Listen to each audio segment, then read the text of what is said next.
Bapak, Ibu, Saudara-saudari terkasih di dalam Tuhan, selamat berjumpa kembali dengan Jendela Katekese Paroki Hati Kudus Yesus Jonggol. Pada perjumpaan kita hari ini, kita akan membahas tentang sakramen inisiasi Kristen. Semoga pembahasan ini bisa berguna, teristimewa bagi para katekumen yang saat ini terganjal atau mungkin sedang halangan karena COVID-19 ini, atau mungkin juga bagi Bapak Ibu yang sudah melupakan dari pengertian-pengertian ini, dengan tayangan ini bisa mengingatkan kembali. Sebelum membahas secara detail tentang ketujuh sakramen, ada baiknya kita mengerti dulu apa pengertian dari sakramen inisiasi. Dan juga kita bisa juga melihat yaitu bahwa ada beberapa sakramen yang memang memiliki meterai kekal. Jadi pertama ada sakramen inisiasi, yang kedua adalah sakramen yang bermeterai kekal.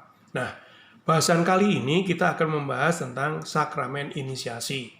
Untuk yang bermeterai kekal nanti akan masuk di dalamnya adalah ketika kita masuk satu demi satu dari sakramen itu, maka kita akan melihat, oh ini yang memang memiliki meterai kekal atau yang ini boleh diterima lebih dari sekali. Saudara terkasih di dalam Tuhan, di dalam pembahasan-pembahasan ini menyangkut 6 hal yang akan kita bahas di dalam sakramen inisiasi ini. Jadi ada 6 hal yang harus diperhatikan di dalam mengerti tentang sakramen inisiasi. Apa saja 6 hal tersebut?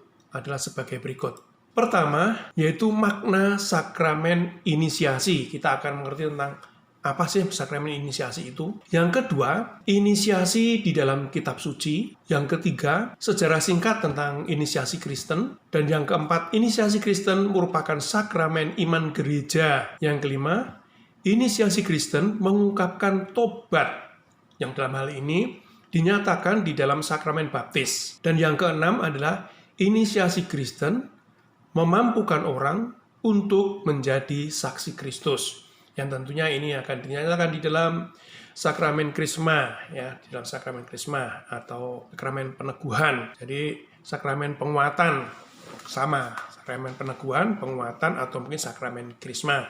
Dan saat ini orang lebih senang menyebutnya dengan sakramen penguatan. Bapak, Ibu, Saudara terkasih di dalam Kristus, ayo mari kita bahas satu demi satu tentang 6 hal yang bersangkutan dengan sakramen inisiasi ini. Yang pertama, kita akan membahas yang pertama, makna sakramen inisiasi atau inisiasi Kristen. Inisiasi berasal dari kata inire yang berarti masuk ke dalam, atau mungkin juga initare yang berarti memasukkan ke dalam. Gejala umum yang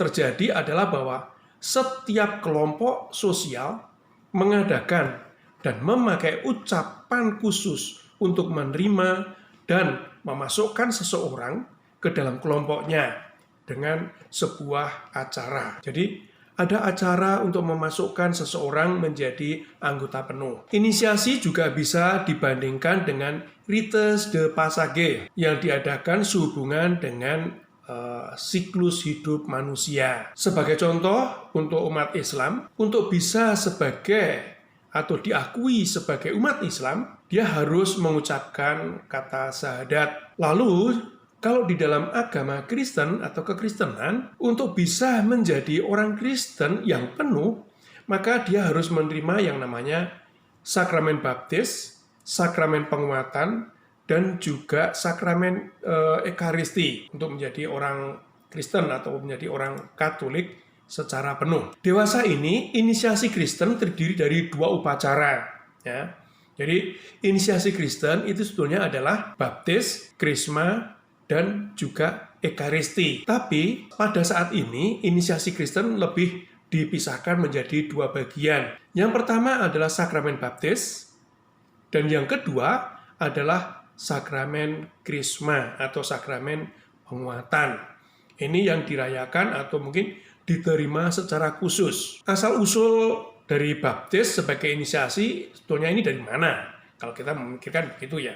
Asal-usul di kalangan umat Yahudi bisa, yang pertama. Yang kedua adalah juga kita melihat dari referensi-referensi yang diberikan oleh Paulus. Bandingkan di Kolose bab 2 ayat 11-13 yang dibuat oleh terutama adalah Yohanes Pembaptis. Yang pertama, perhatian pertama yaitu pembaptisan Yohanes. Dan yang kedua adalah baptisan Yohanes menunjuk pada baptisan yang akan dilakukan oleh Yesus.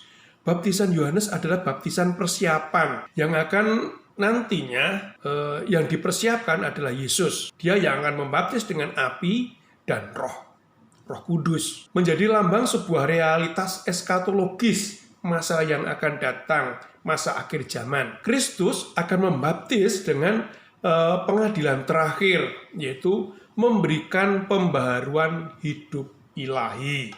Ini pembaptisan yang dilakukan oleh Kristus. Dalam baptisan Yesus, kalau kita nanti melihat di Markus bab 1 ayat 9-11, terdapat 2 adegan. Yang pertama adalah pembaptisan itu sendiri, pembaptisan Yesus itu sendiri. Dan yang kedua adalah teofani, masalah ketuhanan Yesus. Jadi, di sini bahwa pembaptisan itu mau menunjukkan 3 hal. Pertama adalah realitas Yesus yang diwahyukan pada orang-orang di sekitarnya. Dan yang kedua, meningkatkan status Yesus menjadi putra terkasih Tuhan. Ketika di dalam baptisan Yesus, inilah putraku yang kukasihi. Yang ketiga, bahwa dengan pembaptisan Yesus ini menjadi awal tugas pelaksanaan kerajaan Allah secara publik. Dengan melihat teks Markus bab 10 ayat 38-39, di situ dikatakan tentang masalah Yakobus dan Yohanes yang mau minum cawan. Ini ketika Yohanes dan Yakobus mengatakan, "Tuhan, berikanlah aku tempat di sisi kanan dan sisi kiri ketika Engkau sudah mulia sebagai raja." Ini adalah kesalahpahaman untuk mereka tentang kerajaan Yesus ini. Lalu yang selanjutnya juga penerimaan baptisan dari baptisan Yesus tadi, kita menempatkan beberapa unsur pokok untuk memperhatikan, yaitu yang perlu diperhatikan yaitu pertama adalah air cawan yang ada pada Yohanes dan Yakobus tadi. Lalu yang kedua api, yang ketiga Roh Kudus. Yesus sendiri tidak membaptis ya di dalam hidupnya. Yesus sendiri tidak membaptis. Hanya ada satu teks yang mendukung, itu pun dikoreksi oleh narator Yohanes bab 3 dan bab 4. Tetapi memberi perintah ini. Jadi Yesus tidak membaptis, tapi lebih pada memberi perintah. Sangat nyata pada akhir Injil Matius dengan rumusan trinitaris. Baptislah mereka atas nama Bapa, Anak, dan Roh Kudus. Atau mungkin baptislah mereka atas nama Bapa, Putra, dan Roh Kudus. Dari teks-teks gereja perdana menyatakan bahwa inisiasi tampaknya belum ada keseragaman, belum ada kekompakan, belum ada kebersamaan, terutama di dalam pemberian inisiasi. Namun beberapa hal dapat diambil, itu sebagai berikut. Pertama, proses inisiasi mengalami pentahapan. Pertama-tama adalah penerimaan kerygma yang disertai dengan reaksi atau rasa haru, lalu menanyakan apa yang harus diperbuat, apa yang harus aku perbuat. Lalu para rasul menjawab, bertobatlah, dan diakhiri dengan pembaptisan dan penumpangan tangan. Lalu bagian yang kedua, ini adalah muncul soal kelengkapan yang terletak pada penumpangan tangan. Dan biasanya nantinya muncul di dalam pemberian sakramen krisma. Dan yang ketiga, ini adalah dasar atau dari pembaptisan bayi. Ini yang banyak dipertanyakan. Dasarnya apa sih pembaptisan bayi itu? Teks-teksnya nanti bisa dilihat di Khotbah Petrus tentang Filipus di Samaria, saksi-saksi dari Sida-sida Ethiopia, Petrus dan Cornelius, Paulus di Filipi maupun Apolos yang ada di Efesus. Saudara terkasih di dalam Tuhan, bagian yang kedua yaitu inisiasi di dalam kitab suci. Perjanjian baru sebenarnya tidak mengenal tentang masalah inisiasi. Ada dugaan bahwa perjanjian baru mau menghindarkan istilah inisiasi ini. Karena inisiasi itu biasa atau lazim dipakai oleh agama-agama misteri, agama-agama lama, agama-agama sebelum dia menganut agama kekristenan. Namun inisiasi sebagai gagasan sudah mulai muncul di dalam perjanjian baru. Sudah ada praktek-praktek penerimaan seseorang ke dalam jemaat dengan baptisan dan penumpangan tangan serta ekaristi. Jadi tiga-tiganya langsung diberikan pada jemaat gereja-gereja perdana ini. Jadi ketika mereka menerima jemaat pertobatan baru, mereka akan dibaptis, ditumpangi tangan oleh para rasul, dan juga langsung ikut di dalam perjamuan kudus. Beberapa gambaran yang penting. Pertama adalah kita melihat versi kitab suci, jadi dasar-dasar kitab suci ini adalah dari baptisan Yohanes. Baptisan itu dimaksudkan untuk pertobatan, ya, karena kerajaan Allah sudah dekat. Bertobatlah, kerajaan Allah sudah dekat. Markus bab 1 ayat 4. Lukas bab 3 ayat 3. Baptisan Yohanes dilakukan dengan air dan mengarah kepada realitas eskatologis, yakni di mana Yesus membaptis dengan Roh. Jadi dimulai dari baptisan pertobatan oleh Yohanes yang kemudian nanti akan dilanjutkan dengan baptisan yang bersifat eskatologis, baptisan Roh, yaitu dari Yesus. Baptisan Yesus, Markus bab 1 ayat 9 sampai 11. Yohanes sebenarnya tidak mau membaptis Yesus. Ini kenyataannya di dalam kitab suci. Tetapi Yesus mendesak supaya digenapinya seluruh kehendak Allah. Ada adegan teofani di situ, yaitu bahwa Roh Kudus turun, lalu ada suara, inilah anakku yang kukasihi. Ada masalah yang teofani di sini tentang kealahan, bahwa dia benar-benar adalah anak Allah. Ini langit terkoyak, roh seperti burung merpati turun ke atas Yesus untuk meneguhkan panggilan Yesus ini. Lalu bagian yang berikutnya adalah perintah Yesus untuk membaptis. Ini bagian yang ketiga ya. Sulit untuk menjelaskan apakah secara historis Yesus itu benar-benar membaptis atau tidak. Karena tidak ada perikop lain yang mendukung tentang persoalan ini. Teks Yohanes misalnya, bab 3 ayat 22-26. Bahkan Yohanes bab 4 ayat 1-2. Malah memperkuat keraguan bahwa bukan Yesus yang membaptis. Maka lebih penting untuk melihat pesan Yesus yaitu apa? Untuk membaptis. Jadi dia atau Yesus itu tidak membaptis, tapi lebih menyuruh untuk membaptis. Dengan yang tadi pernah saya katakan yaitu dengan Trinitas, menyebut Trinitas. Kita akan melihat tentang urutan inisiasi. Ya. Urutan inisiasi dapat kita lihat di dalam teks-teks ini. Menjadikan semua bangsa muridnya. Pembaptisan dijadikan di dalam nama Bapa, Putra, dan Roh Kudus. Ya. Dijalankannya dengan ritus ini. Jadi ritusnya, aku membaptis kamu dalam nama Bapa dan Putra dan Roh Kudus. Dan pengajaran untuk melakukan perintahnya. Nih, ya di teks-teks para rasul tentang Kisah bab 2 ayat 14, 48:4 dan seterusnya ini ya. Tentunya belum ada keseragaman di dalam jemaat perdana, terutama di dalam persoalan inisiasi. Namun beberapa hal bisa kita katakan yaitu, satu, proses inisiasi mengalami pentahapan. Ada tahap-tahapnya. Terus ada pertanyaan, manakah kelengkapan inisiasi? Kelengkapannya apakah penumpangan tangan dari para rasul atau bagaimana? Itu pertanyaannya. Dan juga yang ketiga adalah pertanyaan tentang pembaptisan anak. Itu dari teks-teks Paulus, teks ini 1 Korintus bab 6 ayat 11, 10 dan seterusnya itu, Paulus tidak menguraikan tentang proses inisiasi. Ini ya. Jadi Paulus sendiri sebetulnya tidak memberikan bagaimana proses inisiasi secara umum dari baptisan dan sebagainya itu. Dia hanya menyinggung saja tanpa uraian yang secara mendetail. Paulus hanya membandingkan inisiasi Kristen itu dengan sunat orang Yahudi, itu aja ya. Kalau orang Yahudi itu diterima dengan sunat, demikian juga orang Kristen. Jadi yang utama adalah bukan sunatnya, tapi bahwa dia itu telah dibaptis di dalam nama Kristus. Tugas utamanya adalah bukan membaptis, tapi memberitakan Injil.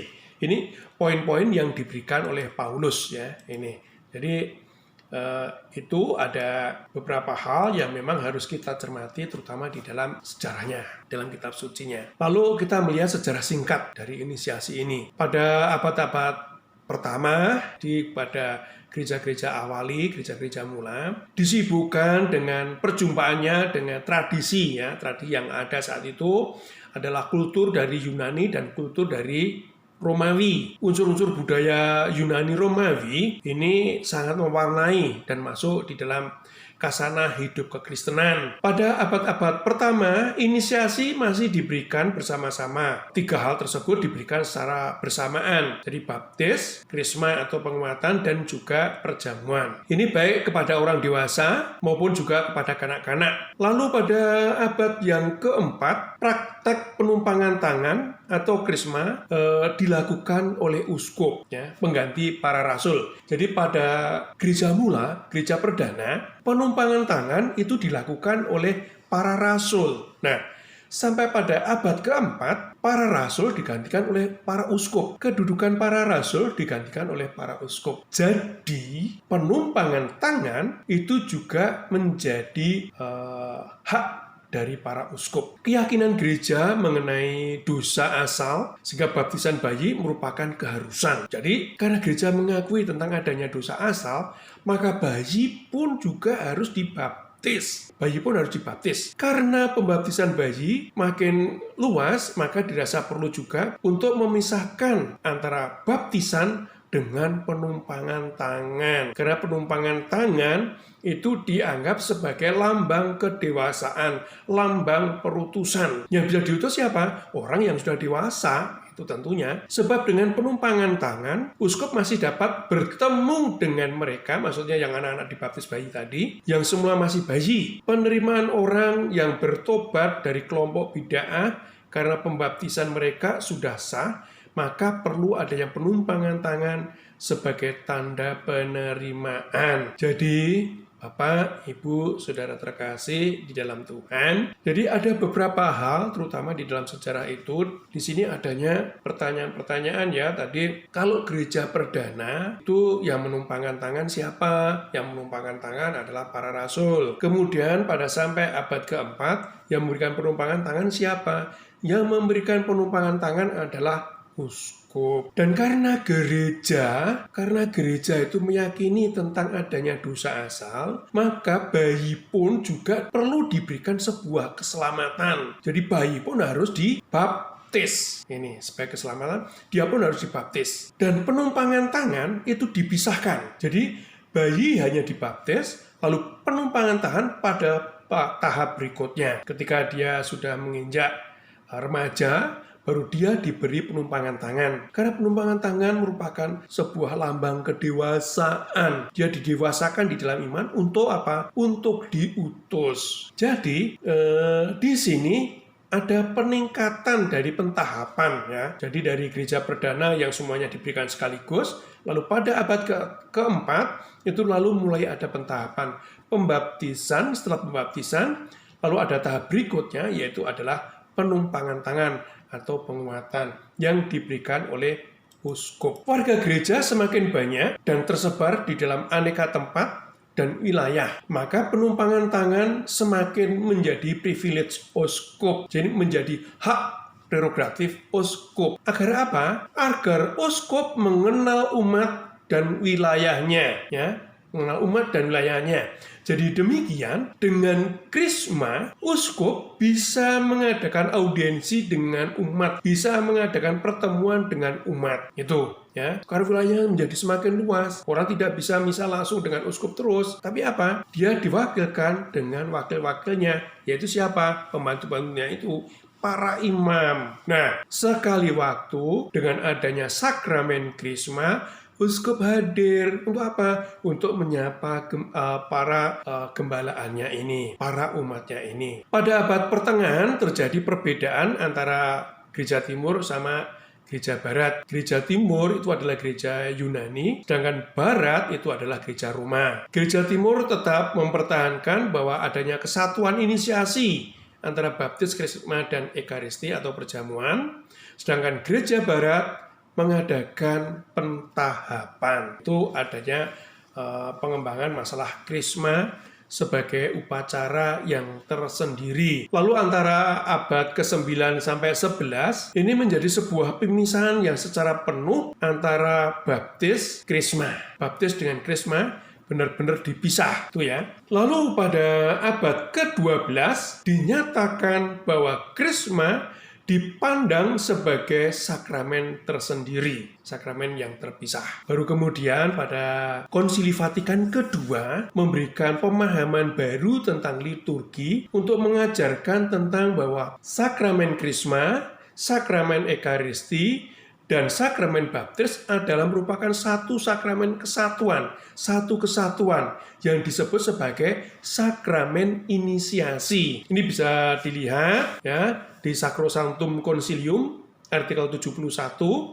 atau juga bisa dibandingkan dengan Ad Gentes artikel yang ke-14. Sudah terkasih, ini Konsili Vatikan kedua itu tidak menyangka tentang dokumen-dokumen yang dahulu yang memisahkan antara krisma dan baptis menjadi sakramen tersendiri, tetapi bahwa Vatikan kedua memberikan gambaran liturgis bahwa baptis, krisma, dan ekaristi adalah merupakan satu sakramen kesatuan yang disebut sebagai sakramen inisiasi. Sudah terkasih, saat ini kita sungguh sangat prihatin ya. Kita prihatin sekali karena pemahaman umat itu menganggap bahwa sakramen krisma itu tidak penting. Sing penting sudah terima sakramen baptis, bisa ikut ekaristi. Lalu sakramen krisma ditinggalkan. Padahal sakramen krisma itu adalah sakramen yang benar-benar mendewasakan dari kita. Kita menerima Roh Kudus. Roh Kudus yang telah kita terima pada sakramen baptis didewasakan, diperbaharui kembali, disegarkan kembali. Jadi sakramen krisma itu bukan sakramen yang tidak penting, tapi sakramen yang satu kesatuan sebagai pemenuh, sebagaimana kita diterima menjadi anggota gereja secara penuh. Jadi kalau Bapak Ibu mau diterima sebagai anggota gereja secara penuh, kalau orang kita mengatakan halal, ya harus menerima sakramen krisma. Bahkan kalau belum menerima sakramen krisma, harusnya kita protes kapan ada sakramen krisma. Supaya apa? Supaya kita bisa ikut sakramen krisma itu. Makanya gereja pada saat ini, sudah terkasih di dalam Tuhan, bagi pasangan-pasangan yang akan menikah, ketika mereka harus mengikuti kursus perkawinan MRT ya sekarang ini ya, itu pasti mereka ditanyakan sudah krisma apa belum, sudah menerima sakramen peneguhan apa belum, sakramen kasantosan. Kalau belum, mereka dianjurkan untuk apa? Menerima sakramen ini dulu, menerima sakramen krisma ini dulu. Karena dianggap apa? Dianggap belum dewasa. Dan gereja pasti biasanya akan mempersulit ini. Kalaupun toh bisa itu sangat terpaksa sekali ya, itu sangat terpaksa sekali. Saat ini gereja lebih menganjurkan bahwa setiap pasangan-pasangan harus krisma dahulu. Gereja mempunyai pandangan tentunya gereja tidak akan menikahkan orang yang belum dewasa. Bukan hanya dewasa di dalam umur, tapi juga dewasa di dalam iman. Dewasa di dalam iman. Maka seyogyanya setiap orang menerima sakramen krisma ini. Demikian Bapak Ibu ya. Jadi penting sekali kita menerima sakramen krisma. Nah, mari kita sekarang melihat inisiasi yang bagian yang keempat. Sakramen inisiasi Kristen merupakan sakramen inisiasi gereja, sakramen iman gereja, sakramen kepercayaan gereja sebagai ungkapan balasan cinta manusia kepada Tuhan, kepada Allah. Sakramen inisiasi Kristen merupakan sakramen iman, Sacrosanctum Concilium 59 dan seterusnya, dengan mana berkat penerangan Roh Kudus kita menanggapi tawaran penyelamatan yang dari Allah melalui gereja. Semua kita terima melalui gereja. Tawaran penyelamatan yang dari Allah melalui gereja. Iman mutlak perlu untuk inisiasi Kristen. Iman bukan sekedar persetujuan terhadap pokok-pokok iman di dalam syarat, tetapi iman berarti mengikatkan diri kepada Dia yang menjadi pokok iman, yaitu Kristus.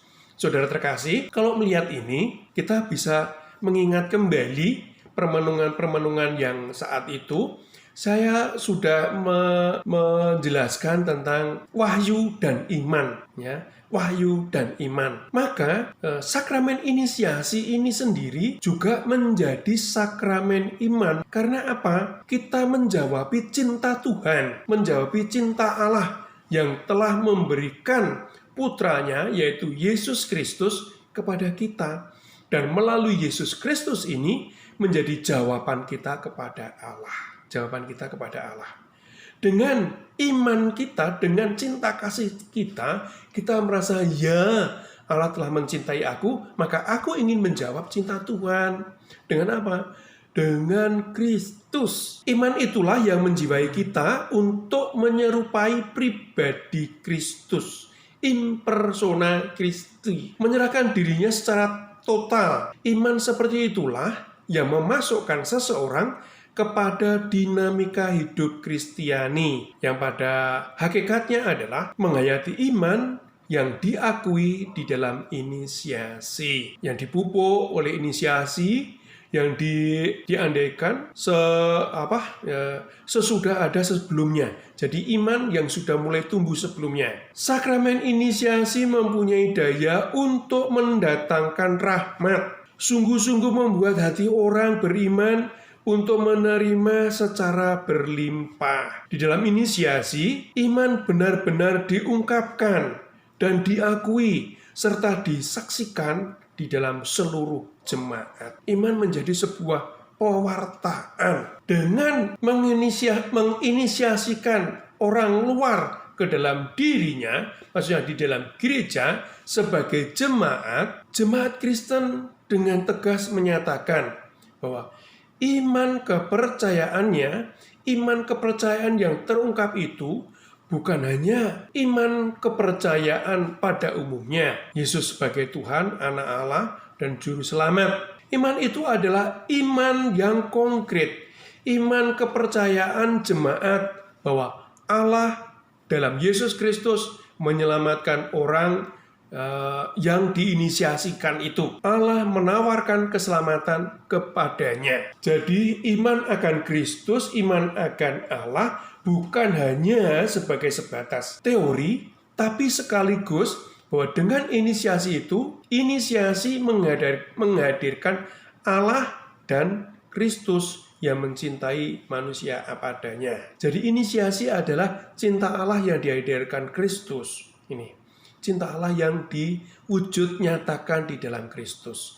Inisiasi bukan hanya sekedar teori, tapi sekaligus pernyataan. Konsili Vatikan II dengan tegas mengajarkan tentang iman itu di dalam Sacrosanctum Concilium artikel 59. Di sana dinyatakan bahwa sakramen-sakramen disebut sebagai sakramen iman. Hal ini mau menegaskan dimensi tentang relasional diagonal dalam sakramen. Dalam sakramen-sakramen realitas keselamatan dirayakan, dihadirkan, dan ditawarkan kepada manusia. Dengan iman, realitas keselamatan itu dikenalkan, ditangkap. Tanpa iman, sakramen-sakramen hanyalah simbol kosong. Jadi hanya gambaran-gambaran saja, simbol kosong. Dan tanpa sakramen apa-apa yang diimani itu tidak pernah kelihatan dan tidak pernah akan berdaya guna. Jadi sakramen itu butuh iman. Kalau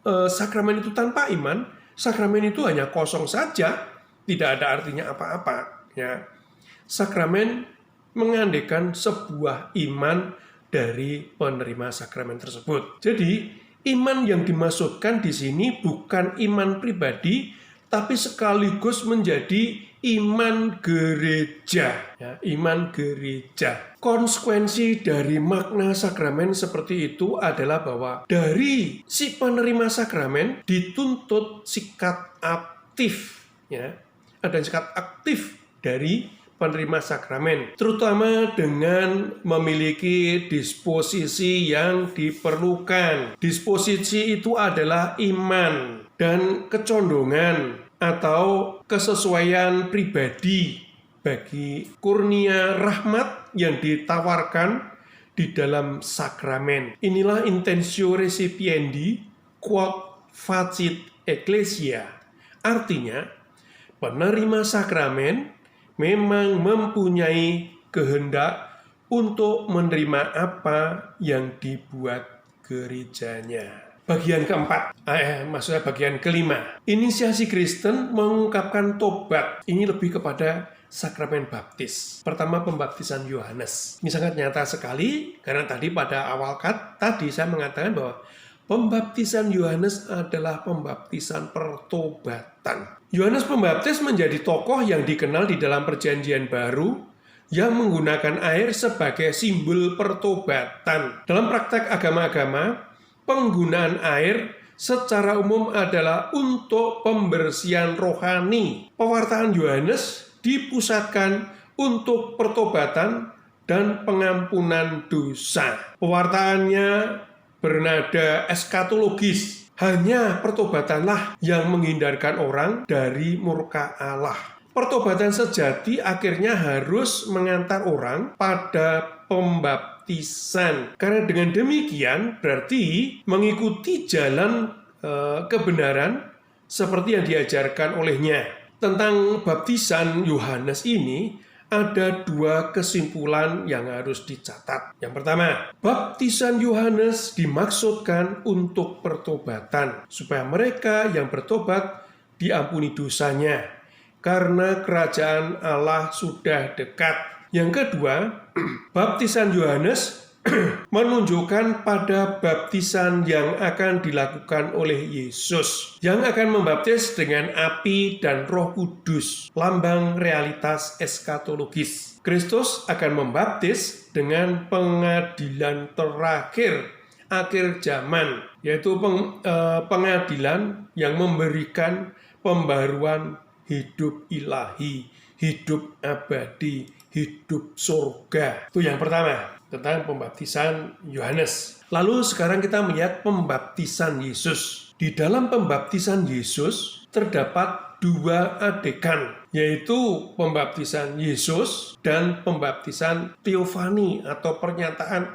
teofani, pernyataan tentang keilahian. Apa itu? Langit terbuka dan Roh turun atas Yesus. Dan di situ juga ada suara apa? Inilah putraku yang terkasih. Ini dengan pembaptisan Yesus itu mau menunjukkan realitas Yesus yang diwahyukan pada orang-orang sekitar, meningkatkan status menjadi putra Allah dan awal tugas melaksanakan kerajaan Allah secara publik, mewartakan tentang kerajaan Allah secara publik. Ini tadi sudah banyak kita singgung di dalam pertemuan yang tadi ya, sebelum-sebelumnya. Jadi bagaimana tentang teofani, tentang bagaimana Allah sungguh-sungguh menyatakan dirinya melalui Tuhan Yesus ini. Nah, bagian yang keenam, inisiasi Kristen itu memampukan orang menjadi saksi Kristus. Sakramen Krisma.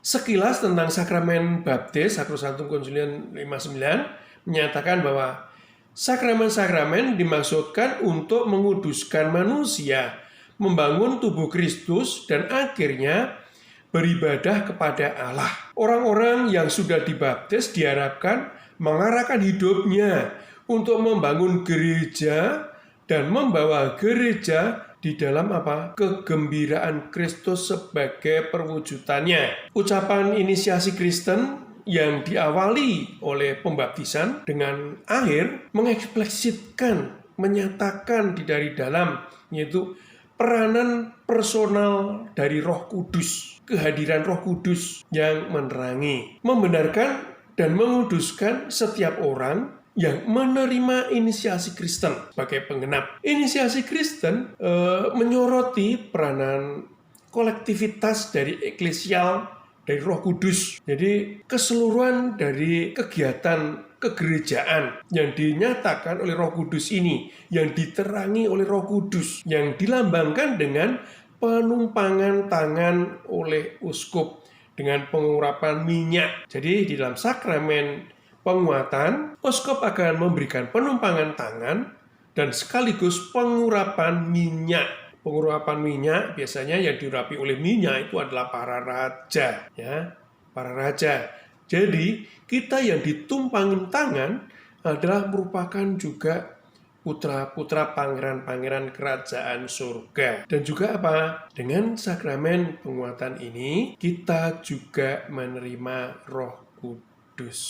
Kita dikuatkan kembali. Sakramen Krisma adalah menjadi saksi Kristus. Dengan menumpangan tangan oleh dan pengurapan dengan minyak di dahi, seorang jemaat Kristen mendapatkan segala hak dan kewajiban sebagai anggota jemaat, bukan hanya sebagai pribadi. Roh Kudus memampukan dia untuk menunaikan tugasnya, yaitu mengaktualkan keselamatan di dalam jemaat, membina diri bersama-sama sebagai jemaat. Jadi dengan penumpangan tangan dan penerimaan minyak, pengurapan minyak, seseorang yang ditumpangi tangan atau sebagai orang yang menerima inisiasi itu mempunyai kewajiban menyebarkan Injil, kabar sukacita sebagai warga gereja. Itu. Hal ini sangat mungkin ya, hal ini sangat dimungkinkan sekali bahwa tugas misioner sebagai jemaat, ia ikut serta di dalam imamat Kristus, terutama dari segi makna. Sakramen Krisma secara tegas dan secara eksplisit membuat Roh Kudus menjadi sedemikian tampak sebagai kekuatan gereja. Roh Kudus dieksplisitkan, dinyatakan secara tegas. Seseorang yang menerima Krisma berkat Roh Kudus ikut ambil bagian di dalam tugas misioner aktif dan publik. Nah ini, jadi tugas misioner yang aktif dan secara publik. Dan karena Roh Kudus turunmu, kamu akan menjadi saksiku di Yerusalem dan di seluruh Yudea dan sampai ke ujung bumi. Baca Kisah bab 1 ayat 8. Oleh sakramen Krisma, seseorang diangkat dan ditegaskan di dalam kekuatan Roh Kudus menjadi saksi bagi Kristus sebagai Mesias. Seseorang menerima tugas kewajiban membangun dunia menuju penyelenggaraannya, yaitu kerajaan Allah sendiri. Maka sakramen Krisma menggarisbawahi aspek sosial dari sakramen inisiasi. Bila sakramen baptis disebut pintu, Lumen Gentium bab 11, untuk masuk menjadi anggota gereja Allah dan anugerah ke dalamnya. Sebaliknya sakramen Krisma mengarah keluar, ya, karena mewajibkan orang untuk menyebarluaskan dan membela iman sebagai saksi Kristus secara sejati. Saksi Kristus yang sejati. Kalau baptis, itu orang diakui menjadi warga gereja secara pribadi. Lalu, kalau sakramen Krisma, kita diutus keluar mewartakan Injil. Itu. Jadi diutus keluar untuk menjadi saksi Kristus. Diutus menjadi saksi-saksi Kristus. Kedua sakramen itu memungkinkan orang menjadi anggota gereja secara penuh. Sekali lagi, kalau kita hanya menerima sakramen baptis, kita belum penuh. Kita hanya masuk di dalam saja. Tapi dengan menerima sakramen Krisma, kita itu diutus. Diutus apa? Mewartakan Injil. Di dalam mewartakan Injil ini bukan berarti kita membawa kitab suci kemana-mana. Seperti itu. Bukan. Tapi apa? Kita bisa mewartakan hidup kita. Dengan apa? Ini loh, aku sebagai orang Katolik yang sudah dewasa. Maka setiap orang yang menerima sakramen Krisma atau sakramen penguatan harus mewujudkan diri sebagai orang yang dewasa di dalam iman Katolik. Karena apa? Sebagai orang yang sudah diurapi Roh Kudus, dia harus berjuang memberikan Yesus di seluruh umat. Siapapun itu. Dengan apa? Dengan menunjukkan dirinya sebagai saksi Kristus. Menunjukkan dirinya sebagai saksi Kristus. Dengan apa? Dengan segala perbuatan baiknya. Dengan segala perbuatan baiknya. Kalau sebagai pelajar yang baik, sebagai pedagang yang baik, sebagai pejabat pemerintah sebagai pejabat pemerintah yang baik. Jadi sakramen Krisma artinya adalah bahwa gereja hidup bukan untuk dirinya sendiri. Krisma merupakan sakramen khusus yang merayakan Roh Kudus bagi pembangunan gereja serta memantapkan tugas perutusannya. Memantapkan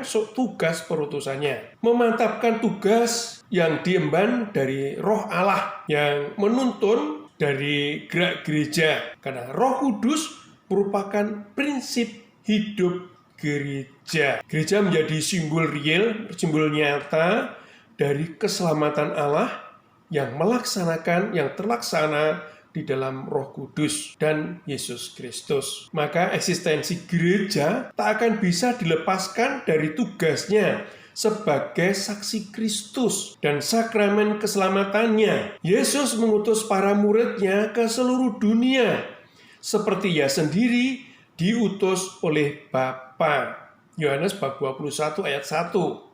Perintahnya, pergilah dan jadikanlah semua bangsa menjadi muridku. Matius bab 28 ayat 19.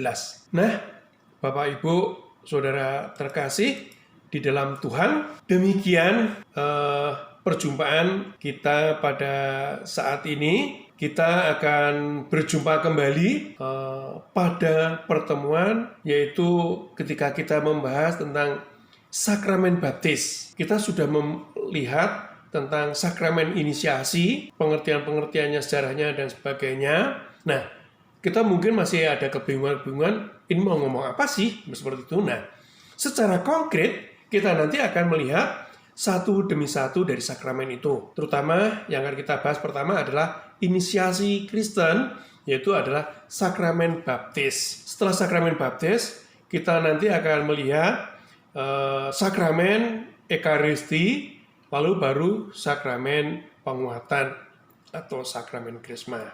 Nah, demikian Bapak Ibu, Saudara terkasih di dalam Tuhan, saya mengucapkan terima kasih banyak pada saudara sekalian Semoga kita diberkati dan juga jangan lupa subscribe dan berikanlah komentar. Terima kasih. Selamat berjumpa kembali.